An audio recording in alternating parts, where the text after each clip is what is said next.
Hello guys, welcome back to Zero Mom Diaries. කොහොමද ඔයාලට? ඉතින් ගොඩක් දවසක් පස්සේ තමයි මට වීඩියෝ එකක් ගේන්න පුළුවන් වුණේ.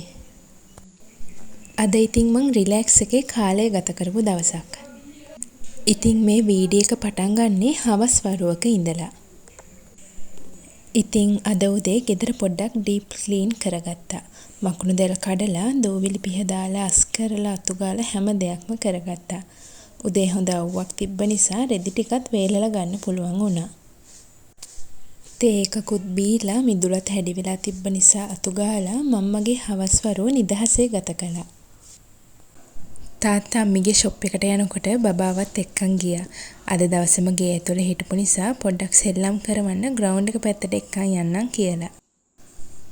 අද නම් මහස අමුතු ලස්සනක් තිබ්බා. මමත් ඉතින් පැත්තකට වාඩි වෙලා ගොඩක් වෙලා අහස දිහා බලන් හිටියා.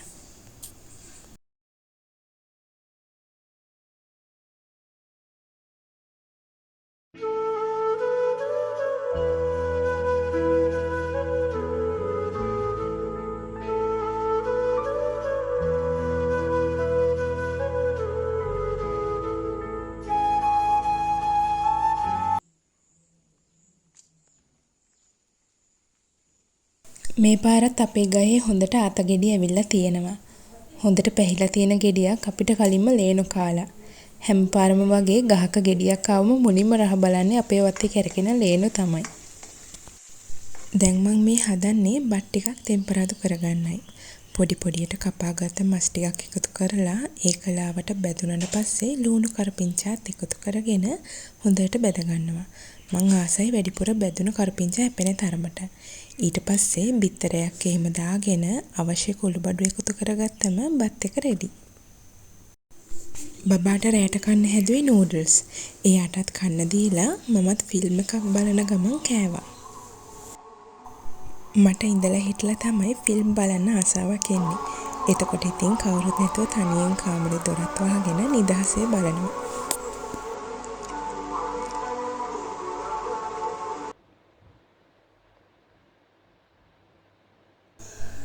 රෑ නිදාගන්න පරක් වුණ හින්දා අන්තිම එලම් සද්දෙටයි ඇහැරුනේ. ඉක්මනට ඇහැරිලා ෆ්‍රෙෂ් අප් වෙලා ආගම කියන්න රෙඩි වුණා. ඊට පස්සේ පොඩ්ඩක් එළිය වැටෙනකන් රීසයිට් කරගෙන හිටියා. ලේන කුරුල්ලන්ගේ සද්දෙට එයාලවත් බලන්න එළියට ආවා. වත්තට එන සත්තුන්ගේ සද්දය අහන්න කැමති මං වගේ තව කට්ටිය ඉන්නවද?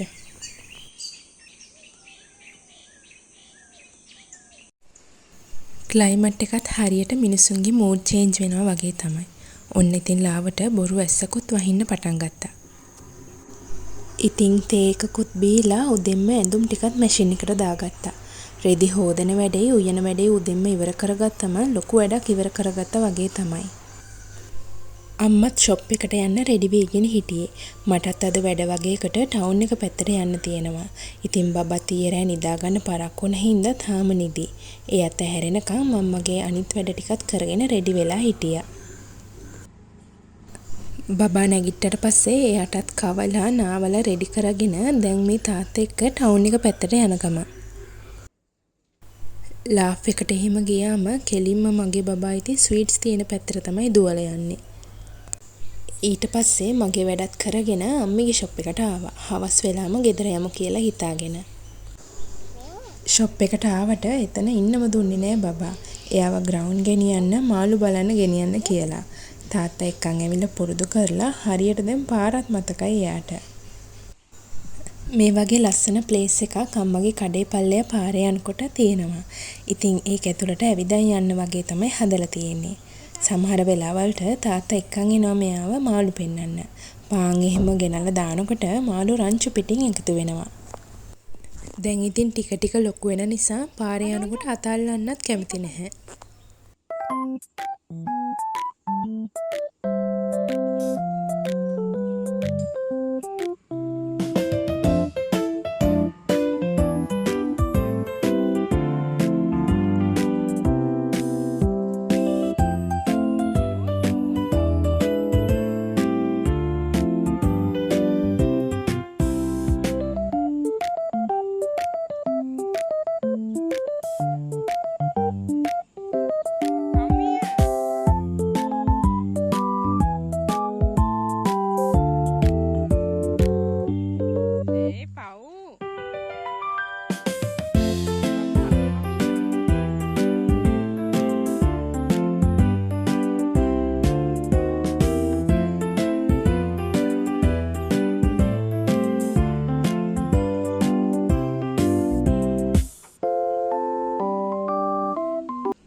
අම්මගේ වැඩත් ඉවර වෙනකන් ඉඳලා ගෙදර ආවා විතරයි වැස්සකුත් පටන් ගත්තා.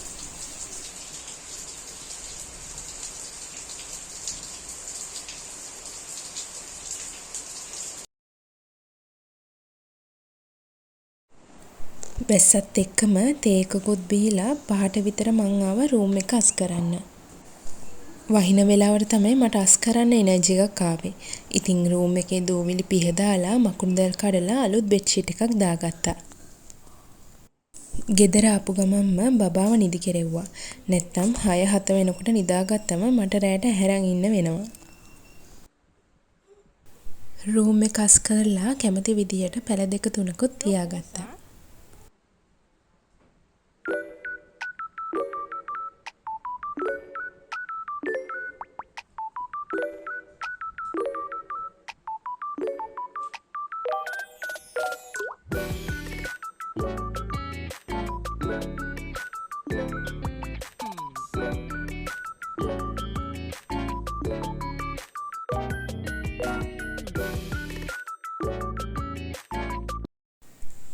රූම් එක අස් කරලා මහන්සිය යන්නත් එක්ක මමත් හොඳ වොෂ් එකක් දාගෙන මගේ ප්‍රේයර්ස් ටික කරන්න රෙඩි වුණා. ආගම කියලා රීසයිට් කරන් ඉන්න අතරෙම බබත් අඬාගෙන ආවා. හවසත් නිදාගෙන අඩු නිින්දෙන් ඇහැරිලා ආවේ. ඒක නිසා මගේ ප්‍රේයර්ස් ඉවර කරලා බබාටත් කවලා වොෂ් එකක් දාලා වේලසිනින්ම නිදි කෙරෙව්වා. අද රූම් එක අස් කරපු නිසා හිතටත් සැහැල්ලුවක් දැනුණා. ඉන්න තැන පිරිසුදුයි පිළිවෙලයි නම් ඔළුවත් නිදහස් වෙනවා කියන්නේ ඇත්ත තමයි. ඉතින් අද වැඩ අඩුවෙන් කරපු නිදහසේ කාලය ගත කරපු වීඩියෝ එකක් තමයි ගෙනාවේ. තමන්ගේ වැඩත් කරගන්න ගමන් ඔළුවටත් රිලැක්ස් එකක් දෙන්න පුළුවන් නම් ඒක තමයි ලොකුම නිදහස කියලා මං හිතන්නේ. ඉතින් මම මගේ වීඩියෝ එක මෙතනින් අවසන් කරනවා. ඔයා මගේ වීඩියෝස් බලන අලුත් කෙනෙක් නම් සබ්ස්ක්‍රයිබ් කරලා මාත් එක්ක එකතු වෙන්න කියලා ආදරෙන් මතක් කරනවා. එහෙනම් ඉතින් ගිහින් එන්නම්.